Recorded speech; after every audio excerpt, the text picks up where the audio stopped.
hari ini, marilah kita berdoa menurut kepercayaan masing-masing. Berdoa dipersilahkan.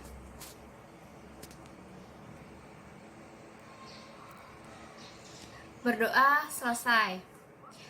Bagaimana kabarnya anak-anak semua? Baik?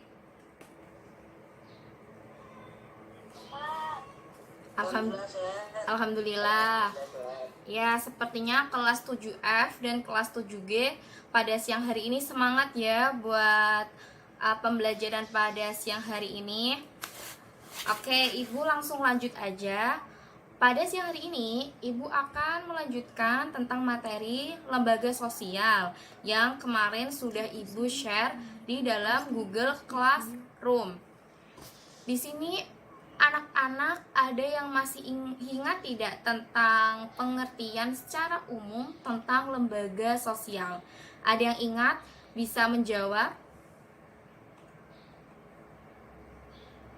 Ayo, anak kelas 7F dan kelas 7G, siapa yang bisa menjawab?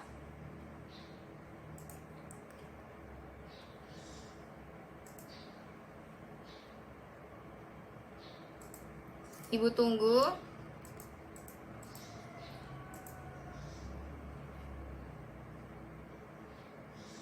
Oke. Siapa yang mau menjawab?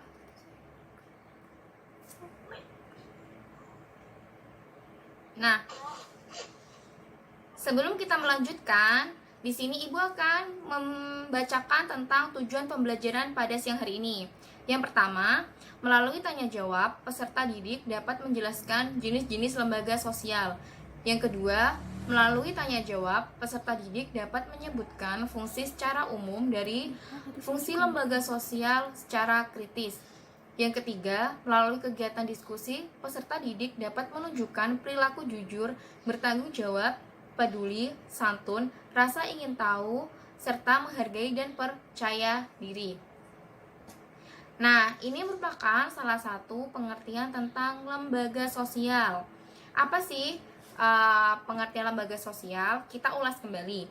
Pengertian lembaga sosial itu keseluruhan dari sistem norma yang terbentuk berdasarkan tujuan dan fungsi tertentu dalam masyarakat. Untuk mewujudkan nilai sosial, masyarakat menciptakan aturan-aturan yang disebut norma sosial yang membatasi perilaku manusia dalam kehidupan bersama. Jadi, secara tidak langsung, lembaga sosial ini itu merupakan salah satu aturan atau disebut dengan norma sosial yang membatasi perilaku manusia dalam kehidupan bersama atau di dalam lingkungan sekitar. Nah, di sini ada 3 fungsi lembaga sosial secara umum. Kalian bisa membuka buku paket seperti ini. Kalian memiliki tidak buku paket seperti ini? Buku paket IPS kelas 7 halaman 103. Kalau kalian punya, bisa buka halaman 103. Sudah? Oke. Di situ sudah ada materi tentang jenis dan fungsi lembaga sosial. Secara umum itu ada 3 fungsi lembaga sosial. Yang pertama, memberikan pedoman pada anggota-anggota masyarakat. Yang dimaksud memberikan pedoman yaitu bagaimana sih sikap kalian atau perilaku kalian dalam menghadapi suatu permasalahan agar kalian itu terhindar dari perilaku menyimpang seperti itu. Yang kedua, itu menjaga keutuhan masyarakat yang bersangkutan. Di sini, fungsi lembaga sosial itu berfungsi sebagai menghimpun dan mempersatukan anggota-anggotanya agar tercipta integrasi dalam masyarakat. Atau biasa disebut dengan lembaga sosial itu mengatur berbagai aktivitas masyarakat sehingga terwujud kehidupan yang serasi dan harmonis. Jadi, fungsi yang kedua itu menjaga keutuhan masyarakat. Yang dimaksud itu supaya apa? Masyarakat tidak terpecah belah atau mempermasalahkan masalah hal yang tidak selesai-selesai. Jadi di sini lembaga sosial itu berfungsi untuk menjaga keutuhan agar tetap terjaga kebersamaannya. Yang ketiga itu memberi pedoman kepada masyarakat untuk mengadakan sistem pengendalian sosial atau controlling sosial. Yang disebut controlling sosial itu pengawasan. Jadi lembaga sosial berfungsi untuk mengawasi masyarakat di lingkungan sekitar. Yang diawasi apa? Perilaku kalian. Seperti itu ya. Di sini ada jenis-jenis lembaga sosial. Nah, di dalam buku paket halaman 104 itu ada lembaga keluarga. Ibu menyediakan sebuah gambar supaya kalian lebih gampang untuk memahaminya. Di sini terdapat ada gambar keluarga, ibu, anak, dan dua ibu, bapak, dan dua anak laki-laki. Apa sih yang disebut sebagai lembaga keluarga? Lembaga keluarga itu unit sosial terkecil dalam masyarakat, terdiri dari ayah, ibu, dan anak. Terbentuk dari sebuah perkawinan sah menurut agama, adat, dan pemerintah. Kita masuk ke halaman 105 tentang fungsi lembaga keluarga. Karena di PPT tidak ada, kita bisa menyimak di buku paket ya. Fungsi pertama itu ada fungsi reproduksi. Fungsi reproduksi yang dimaksud yaitu fungsi untuk meneruskan keturunan. Jadi sebuah keluarga itu harus dan wajib memiliki keturunan, di mana keturunan tersebut itu bertujuan untuk meneruskan dari keluarga-keluarga yang selanjutnya. Yang kedua itu ada fungsi proteksi atau pelindungan. Keluarga itu wajib melindungi seorang anak, dan anak juga wajib melindungi kedua orang tua. Jadi dalam keluarga itu saling melindungi. Yang ketiga itu fungsi ekonomi. Fungsi ekonomi di sini itu mencari nafkah. Bapak itu sebagai tulang punggung keluarga. Oleh karena itu, bapak memiliki kewajiban untuk mencari nafkah. Mencari nafkah di sini itu yaitu untuk pertama, pendidikan seorang anak. Pendidikan juga memerlukan biaya. Yang kedua, kebutuhan pangan yang kalian berikan sehari-hari itu dari orang tua. Dan hasilnya dari mana sih Bu? Ya dari kerja keras orang tua kalian untuk mencukupi kebutuhan sehari-hari yang diperlukan. Yang keempat itu ada sosialisasi. Fungsi sosialisasi di sini itu sebagaimana pada saat kalian lahir dan bertemu dengan orang tua kalian dan nanti akan beradaptasi dengan lingkungan luar, itu orang tua sudah memiliki kewajiban atau memiliki fungsi sebagai lembaga keluarga, yaitu mengajarkan sikap sosial terhadap lingkungan luar. Jadi biar kalian itu tidak kaget pada saat sosialisasi di lingkungan kalian. Yang kelima itu afeksi. Afeksi itu kasih sayang. Jadi orang tua itu wajib dan anak juga wajib memberikan kasih sayang kepada mereka. Jadi anak wajib menyayangi orang tua juga wajib secara penuh memberikan kasih sayang kepada anak-anaknya. Yang keenam itu fungsi pengawasan. Fungsi pengawasan di sini itu orang tua wajib mengawasi gerak-gerik anak. Jadi orang tua itu berperan secara penuh bagaimana sih anak itu bisa berkembang di lingkungan sosial, karena mereka awasi kalian itu bisa diberitahu, nah ini kesalahanmu kalau kalian beradaptasi dengan lingkungan, nah ini sudah benar kalian sudah beradaptasi dengan sesuai pengawasan dari orang tua, seperti itu. Dan yang ketujuh itu fungsi pemberian status. Pemberian status ini yaitu seperti keluarga. Jadi ada seorang suami istri memiliki anak, lalu bisa disebut dengan keluarga. Yang selanjutnya ada lembaga agama. Lembaga agama kalian bisa buka di halaman 109. Lembaga agama ini itu sistem keyakinan dan praktik keagamaan dalam masyarakat yang telah dirumuskan dan dibakukan. Agama itu merupakan suatu lembaga atau institusi penting yang mengatur kehidupan rohani manusia. Dengan agama, kalian memiliki sebuah pedoman hidup yang kalian yakini di dalam hati. Ada berapa sih Bu agama di Indonesia? Di Indonesia sendiri itu ada 6 jenis agama. Yang pertama, agama Hindu. Yang kedua itu Buddha. Ketiga Islam. Keempat Kristen. Yang kelima Katolik. Yang keenam Konghucu. Bagaimana sih Bu fungsi dari lembaga agama?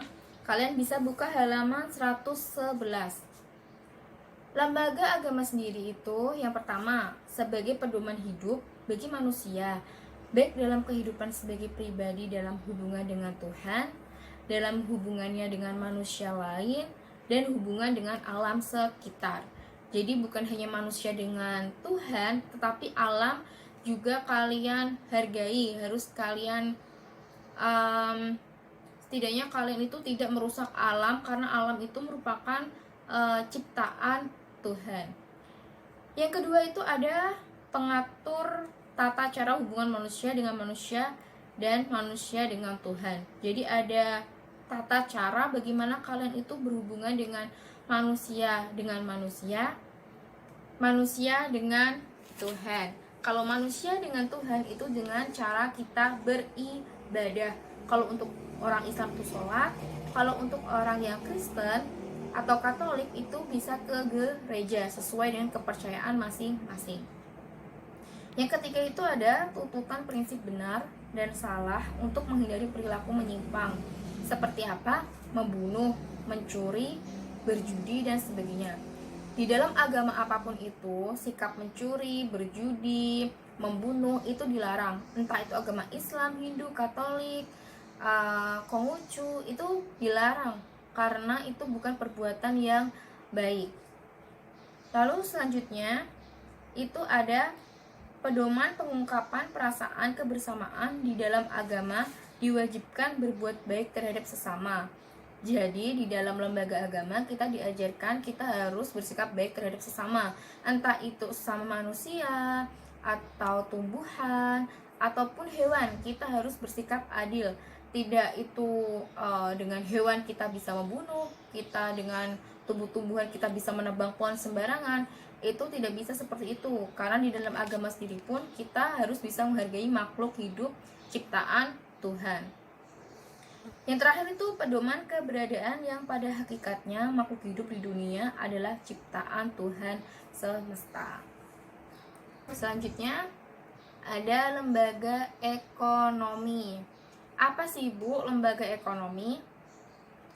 Nah, di dalam lembaga ekonomi seperti di gambar, kalian bisa melihat gambar pasar kan? Pasti di setiap daerah kalian terdapat pasar, pasti. Kalian juga pasti pernah ke pasar, entah itu pasar modern ataupun pasar tradisional. Pengertian dari lembaga ekonomi sendiri itu lembaga sosial yang mengatur tata hubungan antar manusia dalam pemenuhan kebutuhan hidup sehari-hari. Nah, kalian bisa buka halaman 112. Di sini yang disebut sebagai lembaga ekonomi yaitu memiliki tujuan untuk mengatur bidang-bidang ekonomi dalam rangka mencapai kehidupan yang sejahtera dan terpenuhinya kebutuhan masyarakat. Fungsi dari lembaga ekonomi yang pertama, memberikan pedoman untuk mendapatkan bahan pangan. Yang kedua, memberikan pedoman untuk melakukan pertukaran barang atau barter. Di sini barter, misalkan kalian tidak mempunyai uang, kalian ingin membeli ikan, tapi kalian memiliki beras. Jadi, kalian bisa menukar beras dengan jumlah ikan yang sesuai dengan harga beras yang kalian akan tukarkan. Seperti itu. Lalu, memberi pedoman tentang harga jual beli barang. Yang keempat, memberi pedoman untuk menggunakan tenaga kerja. Yang kelima, memberikan pedoman tentang cara pengupahan. Yang keenam, memberi pedoman tentang cara pemutusan hubungan kerja. Selanjutnya, tentang lembaga pendidikan. Apa sih Bu lembaga pendidikan itu? Nah, lembaga pendidikan itu memiliki pengertian. Kalian bisa buka halaman selanjutnya, yaitu 113. Lembaga pendidikan itu lembaga yang menawarkan pendidikan formal mulai dari jenjang prasekolah sampai ke jenjang pendidikan tinggi, baik yang bersifat umum maupun khusus. Di Indonesia sendiri itu yang pertama kalian harus menempuh jenjang PAUD. Kalau sekarang itu ada PAUD, terus TK, SD, SMP, SMA, atau SMK, dan bisa langsung ke perguruan tinggi. Perguruan tinggi itu yang dimaksud universitas, seperti Ibu saat ini, kayak gitu. Nah, di dalam dunia pendidikan sendiri itu ada yang umum, ada pun yang khusus. Kalau umum itu contohnya seperti kalian ini, sekolah secara umum. Nah, kalau yang khusus itu ada beberapa anak yang memiliki kebutuhan khusus, seperti tidak bisa bicara, seperti tidak bisa mendengar. Nah, mereka tidak bisa sekolah di tempat yang umum karena mereka memiliki kebutuhan khusus. Maka ada sekolah khusus anak-anak yang memiliki kebutuhan khusus, seperti itu ya. Lalu ada fungsi lembaga pendidikan. Apa sih Bu fungsi lembaga pendidikan? Yang pertama, ini fungsi yang tidak kalian sadari, yaitu mengurangi pengendalian orang tua. Jadi di sekolah itu orang tua sudah terlepas dari pengendalian. Di sekolah kalian akan dibimbing dan dididik oleh seorang guru seperti Ibu ini. Jadi di sekolah walaupun secara online ataupun offline, itu kalau di sekolah kalian sudah diawasi oleh Bapak Ibu guru. Orang tua kalian sudah menyerahkan kalian kepada Bapak Ibu guru agar dibimbing dan dididik secara baik, berkembang dan bertumbuh di sekolah dengan baik. Di sekolah kalian bertemu dengan teman-teman yang banyak dari berbagai kalangan, dari yang tinggi, yang kurus, yang gemuk, yang putih, yang hitam, yang cantik, yang ganteng. Nah, kalian disitu dijadikan menjadi satu. Dan dari sekolah itu kalian dapat belajar bagaimana sih kita dapat berinteraksi secara langsung dengan orang-orang yang sebelumnya kita tidak kenal, tapi bisa kenal dan bisa menjadi sahabat. Lalu yang kedua itu mempertahankan sistem kelas sosial. Jadi di lembaga sosial itu diharapkan dapat mensosialisasikan kepada para anak atau kepada peserta didik untuk menerima perbedaan status yang ada di masyarakat. Sekolah itu diharapkan dapat menghilangkan perbedaan kelas sosial berdasarkan status sosial peserta didik di masyarakat. Jadi yang dimaksud di sini, di dalam lembaga pendidikan kalian itu dianggap sama semua, tidak ada kalian itu orang yang tidak mampu, orang yang mampu, kalian itu bodoh ataupun kalian itu pintar, semua dianggap sama. Kalian adalah anak didik, anak yang berpendidikan, otomatis kalian itu pintar. Yang membedakannya yaitu kalian niat untuk belajar dan tidaknya yang mampu membuat kalian pintar atau tidak. Semua orang tuh dianggap pintar, maka kelas sosialnya tuh sama. Seperti itu, tidak ada yang membeda-bedakan. Lalu yang ketiga, memperpanjang masa remaja. Adanya sekolah memungkinkan diperpanjang masa remaja dan menunda masa dewasa. Jadi untuk kelas SMP itu sudah memasuki kelas-kelas remaja. Yang dimaksud remaja itu kalian tidak seperti anak-anak. Kalau TK SD itu masih anak-anak, kalian masih dibantu oleh orang tua, kalian masih bergantungkan orang tua untuk mengerjakan tugas, masih perlu bantuan orang lain. Kalau untuk jenjang SMP itu kalian sudah anak remaja dan dituntut untuk hidup mandiri dan bisa bekerja sama dengan orang lain, bekerja sama dengan teman-teman kalian. Seperti itu ya anak-anak. Nah, selesai. Sekian dari presentasi Ibu. Kalian ada yang ditanyakan? Presensinya ditaruh di mana? Oke. Presentasinya gimana, Bu? Oke, baik. Untuk presentasi sendiri, Ibu akan membagikan di Google Classroom sesuai dengan jam kelas kalian. Ini Ibu akan mengajar materi melalui Zoom. Lalu setelah selesai, Ibu akan meng-share presentasi. Oke? Anak-anak yang kemarin belum mengerjakan tugas, untuk kelas 7F itu banyak sekali yang belum mengumpulkan tugas. Ada beberapa anak yang ibu sudah chat di WhatsApp untuk membuat grup kelas 7F. Soalnya kelas yang ibu ajar, kelas 7E, D, dan G itu sudah membuat grup WhatsApp. Tujuannya apa? Untuk mengingatkan bahwa kalian harus mengerjakan tugas dari Ibu Rahayu maupun dari Ibu Cindy, kayak gitu ya, untuk penilaian akhir kalian, untuk mengisi rapot kalian. Kalau anak 7G itu alhamdulillah ada beberapa anak yang sudah mengumpulkan tugas, walaupun masih ada yang belum mengerjakan. Untuk kelas 7F, Ibu berharap kalian juga bisa meniru kelas-kelas yang lain, mengumpulkan tugas di Google Classroom. Karena menurut Ibu, tugas dari Ibu itu tidak terlalu berat dan hanya 2 soal saja. Dan juga ada yang sudah mengumpulkan tugas, tapi pada saat Ibu buka, itu masih lembaran kosong, belum ada lampiran fotonya. Kayak gitu. Apa ada yang merasa seperti itu, belum melampirkan foto dari tugas? Ada tidak yang merasa seperti itu? Untuk pembelajaran pada pagi hari ini, ada yang ditanyakan tidak tentang materi, fungsi, dan jenis lembaga sosial? Ada yang ditanyakan? Dari kelas 7F dan 7G, Ibu tunggu. Ayo anak kelas 7F, kelas 7G, ada yang ditanyakan tidak? Halo.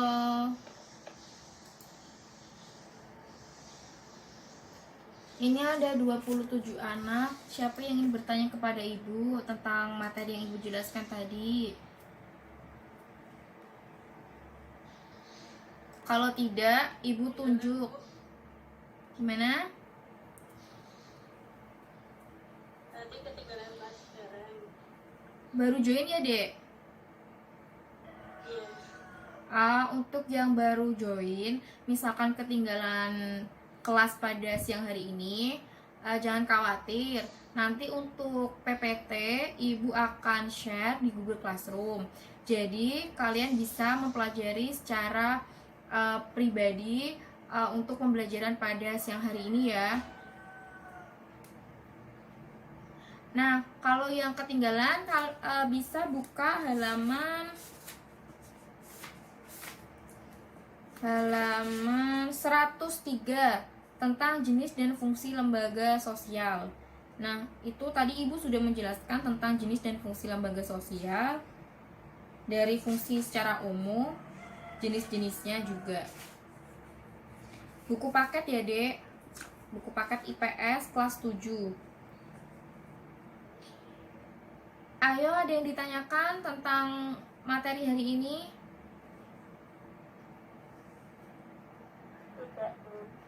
Harus ada ya.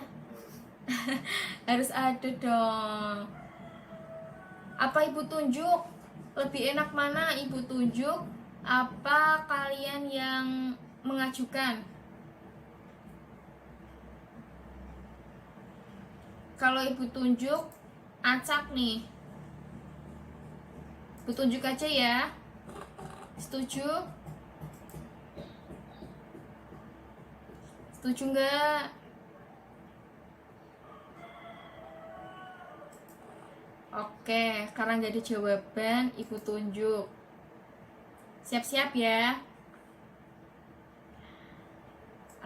Di sini Ibu akan menunjuk siswa kelas 7F. Kelas 7F, siap-siap. Yang pertama, mana ya? Apa secara acak saja? Ibu akan menunjuk yang namanya Viola Putri. Viola Putri bisa dihidupkan. Oke, 7G ya. Oke, tidak apa-apa kalau kelas 7G.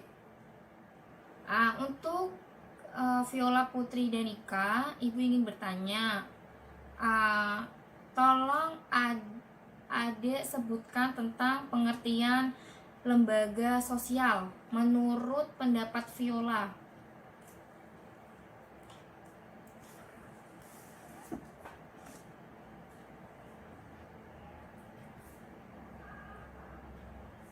Ayo, Viola. Sistem tata kelakukan dan hubungan yang didirikan untuk memenuhi kebutuhan manusia. Gimana? Ulangi lagi, Dek.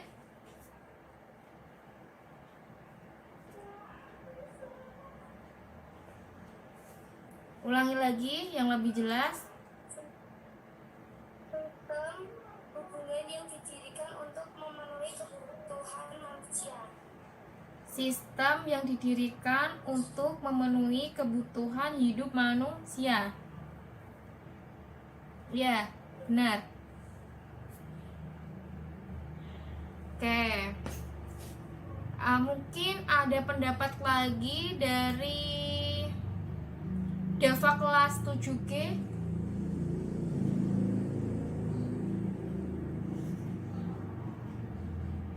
Dava?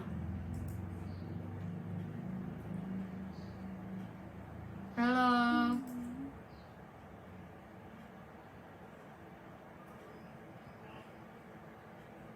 Dava, kalau menurut Dava, lembaga sosial itu seperti apa pengertiannya?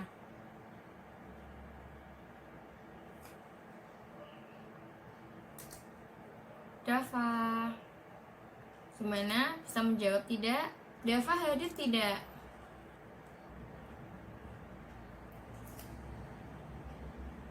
Dava mendengar suara ibu?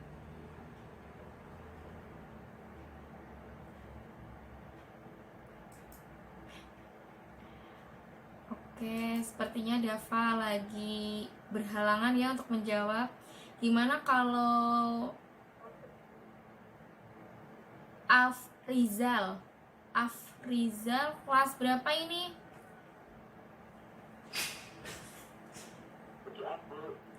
Berapa? 7F ya? Oke. Menurut Afrizal sendiri itu pengertian lembaga sosial itu apa, Dek?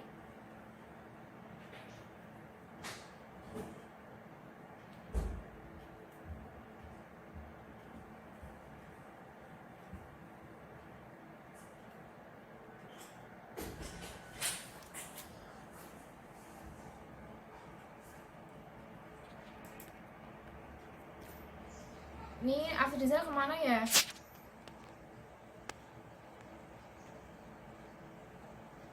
Apa tuh? Pengertian lembaga sosial, Dek, itu menurut kamu apa?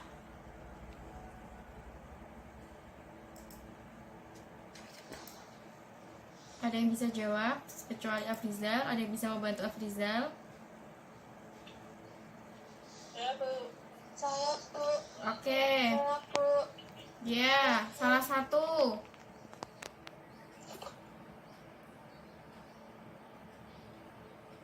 Ayo, perwakilan dari kelas 7F.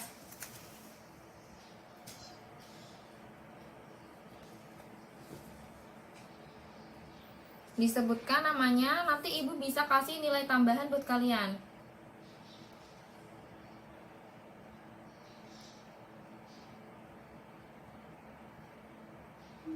Oh, untuk Afrizal suaranya putus-putus ya?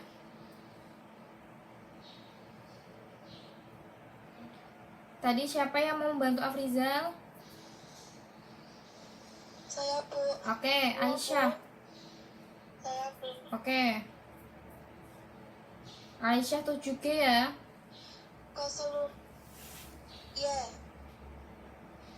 Ya. keseluruhan dari sistem norma yang terbentuk berdasarkan tujuan dan fungsi tertentu dalam masyarakat. Ya, benar. Untuk untuk adik Aisyah kelas 7G, benar jawabannya tentang pengertian lembaga sosial. Bagus sekali jawabannya, lengkap. Yaitu secara singkatnya, lembaga sosial itu norma atau aturan untuk diciptakan untuk manusia agar tidak melakukan perilaku menyimpang. Pertanyaan kedua, yaitu ada lembaga keluarga. Pasti kalian sendiri memiliki lembaga keluarga. Kita semua memiliki lembaga keluarga. Di dalam keluarga sendiri, pasti kalian pernah mengalami konflik atau permasalahan dengan kedua orang tua kalian. Bagaimana sih cara kalian pada saat mengalami sebuah konflik atau permasalahan dengan kedua orang tua? Misalkan kalian disuruh ke warung, tapi kalian malas, tidak mau. Ibu Anda marah. Nah, bagaimana cara kalian untuk mengatasi permasalahan tersebut? Siapa yang mau menjawab? Saya Bu, saya. Khairu Nisa. Benar. Ya, Oke, Khairu Nisa.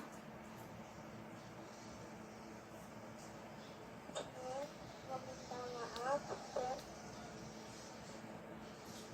Suaranya agak ditinggiin lagi ya, dibesarkan lagi ya, biar ibu bisa mendengar. meminta maaf kepada orang tua. Lalu,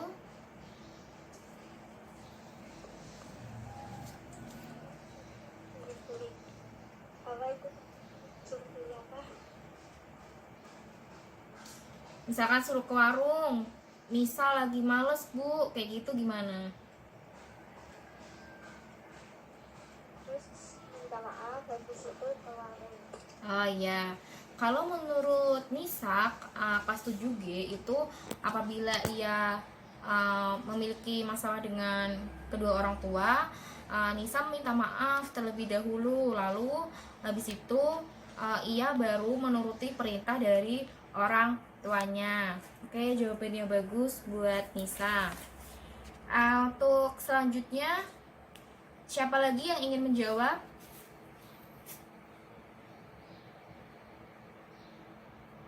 Ada yang jawabannya berbeda dengan Khairu Nisa atau sama?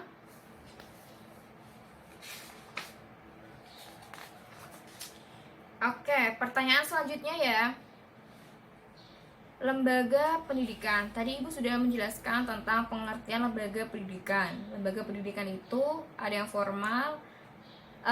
Lembaga pendidikan itu lembaga yang formal dari SD, SMP, SMA, dan jenjang perguruan tinggi. Menurut kalian, di saat ini kan pandemi COVID-19, kalian tidak bisa sekolah secara tatap muka dari bulan Maret hingga November.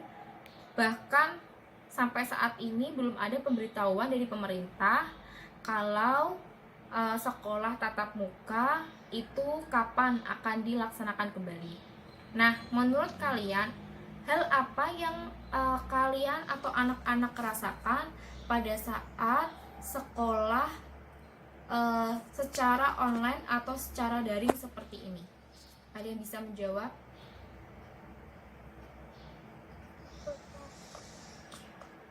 Siapa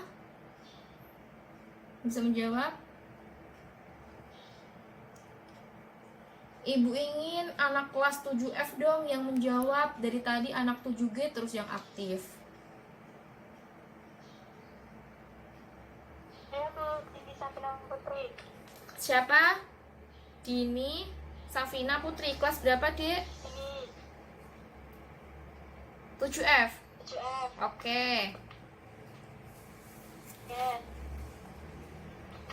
Silahkan. Tadi soalnya apa Bu? Soalnya ini, bagaimana perasaan kalian pada saat sekolah itu secara online atau secara daring pada saat pandemi COVID-19?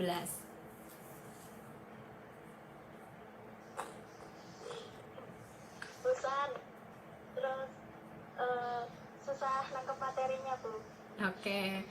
Kalau menurut Dini itu sekolah secara daring bosan, susah menangkap materi. Lalu itu saja. Ah ya. Iya bener sih, kalau menurut Dini sendiri itu sekolah secara daring emang membosankan ya, apalagi kalau secara terus menerus sampai tahun depan, mungkin kalian akan merasa jenuh dan kalian juga bakal kangen dengan teman-teman kelas yang lain kayak gitu. Biasanya kalian bisa main bareng, bisa ngobrol, terus tertawa kayak gitu kan. Nah pada saat ini kalian tidak bisa ketawa secara langsung, terus kalau ada guru yang menjelaskan mungkin hanya menge-share dari Google Classroom, ini maksudnya apa, kalian bingung, tidak bisa mengerjakan tugasnya. Makanya ibu sangat memaklumi apabila kalian pada saat mengerjakan tugas itu banyak yang kadang ada jawaban yang sedikit menyimpang dari pertanyaan. Ya mungkin karena kalian penangkapannya berbeda dari penangkapan yang lainnya kayak gitu ya. Oke, terima kasih buat Dini Safina yang sudah menjawab pertanyaan dari ibu. Oke, selanjutnya ibu akan membahas tentang lembaga ekonomi. Tadi kan lembaga agama udah, lembaga pendidikan sudah, lembaga keluarga sudah. Sekarang ibu akan membahas tentang lembaga ekonomi. Tadi lembaga ekonomi kan untuk pemenuhan kebutuhan hidup sehari-hari, ya kan? Pertanyaannya, pada saat kalian ke pasar, ya kan?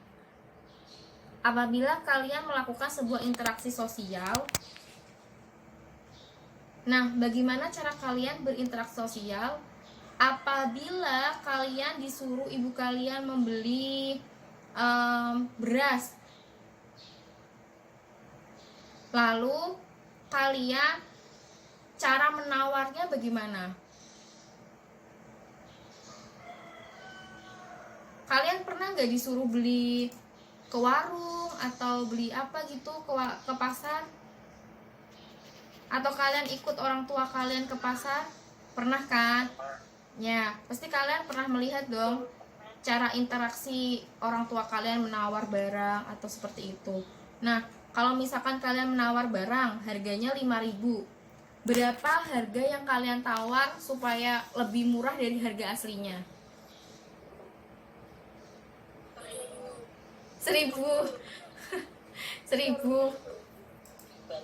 3.000, 1.000. Beli beras harga 1.000, 4.000. Oke, jadi beli beras ada yang harga 1.000, ada yang harga 5.000, 4.000.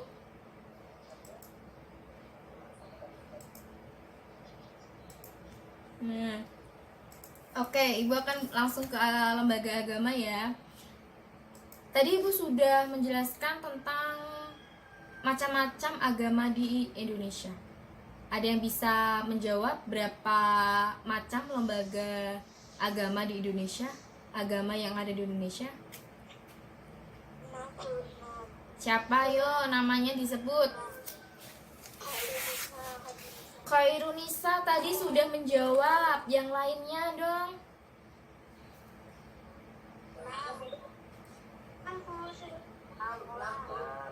Oh. Ya, sebut namanya.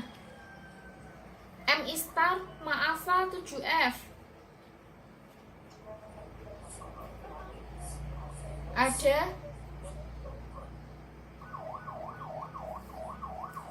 Tadi siapa yang mau menjawab?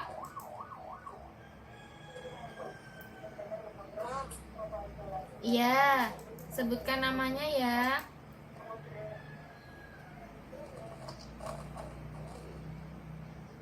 Siapa? Nanda Nurhibat ingin menjawab?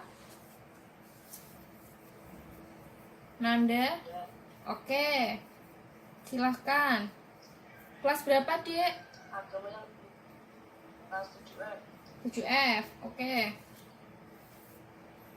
Agama yang di Indonesia kan Bu? Iya, yang di Indonesia. Pertama Islam, Iya. kedua Kristen, Iya. ketiga Katolik, Iya. keempat Hindu, Iya. kelima Buddha, Iya. keenam Konghucu. Iya, benar. Benar sekali jawabannya buat Nanda Nurhibat kelas 7F, bahwa agama yang ada di Indonesia itu ada 6. Yang pertama itu Hindu, Buddha, Islam, Kristen, Katolik, dan juga Konghucu. Nah, kan di Indonesia tadi banyak banget kan agamanya, sampai 6 tuh. Buat kalian nih, bagaimana sih sikap kalian pada saat melihat perbedaan agama di sekolahan kalian?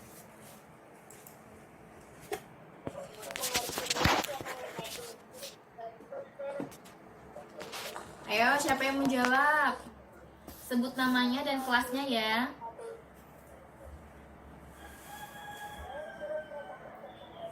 Siapa?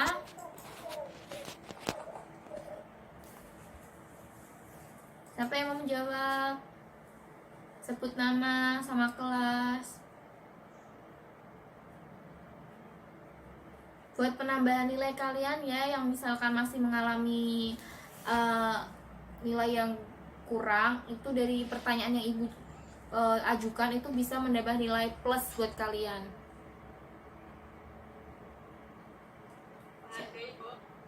Siapa? Ayo disebut namanya. Tadi siapa? Melani ya?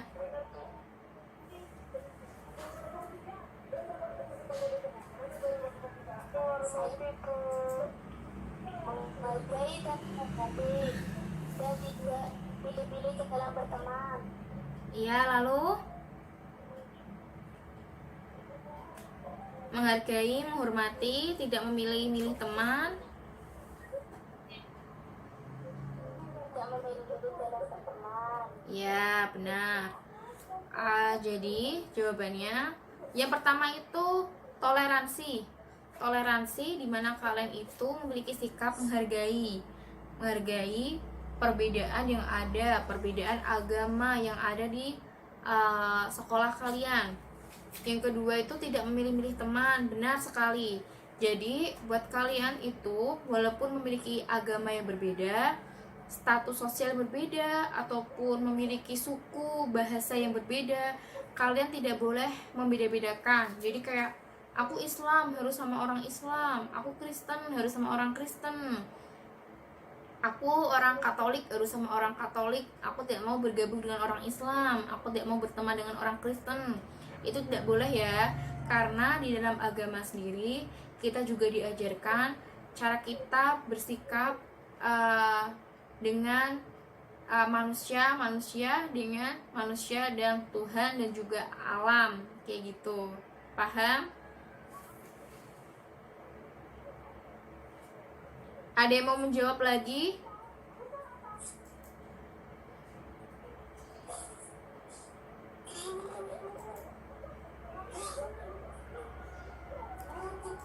Ayo, siapa yang mau menjawab lagi?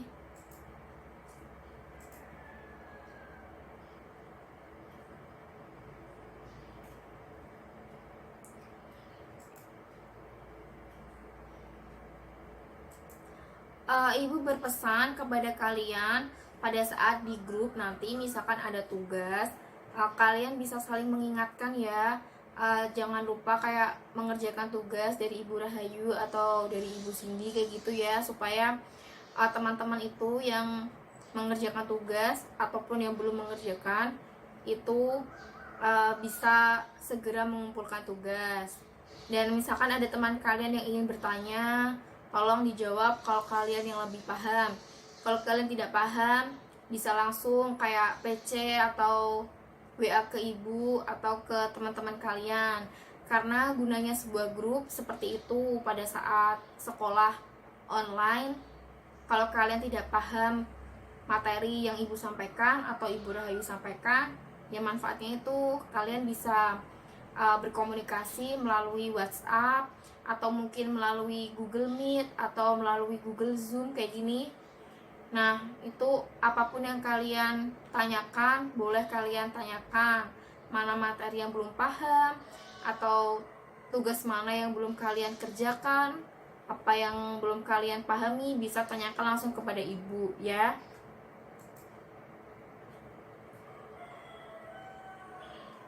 Ada yang ditanyakan?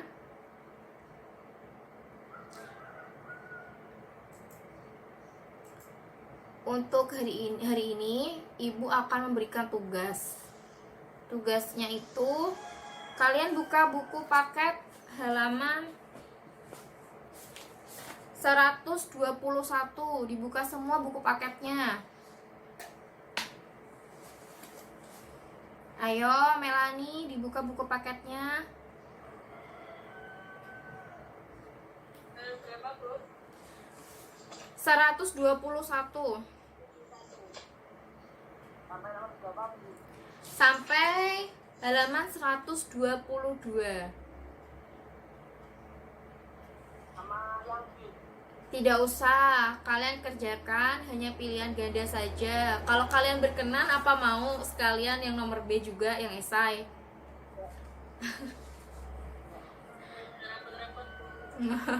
Ya udah, karena ibu baik, makanya ibu akan ngasih tugas pilihan ganda saja ya, 10 soal.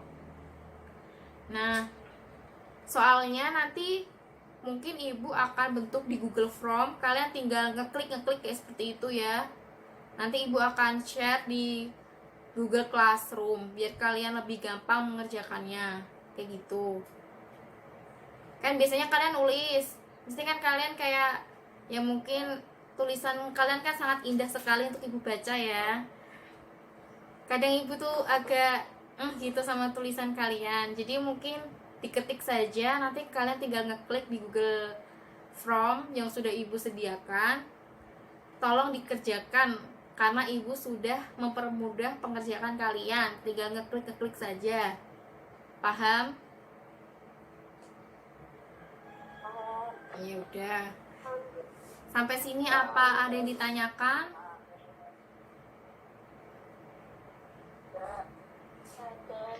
Jangan lupa ya, anak kelas 7F, tugas dari ibu dikerjakan yang tugas individu, sama tugas yang kedua itu tentang interaksi sosial juga.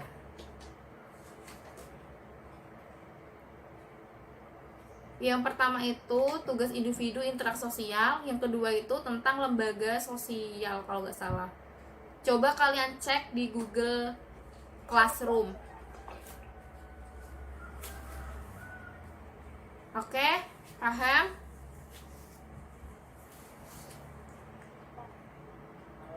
Beda. Karena waktunya sudah habis, kita sampai jam 11 siang. Mungkin ibu akhiri pada pembelajaran siang hari ini. Terima kasih buat kalian yang sudah bergabung di Zoom pada siang hari ini. Semoga kita selalu dalam lindungan Tuhan, kita selalu diberikan kesehatan.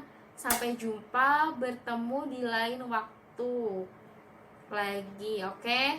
Semoga kita masih bisa bertemu kembali. Baik, terima kasih anak-anak. Ibu akhiri. Jangan lupa tugasnya ya. Wassalamualaikum warahmatullahi wabarakatuh.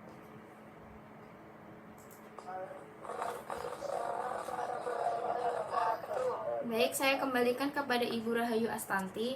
Terima kasih.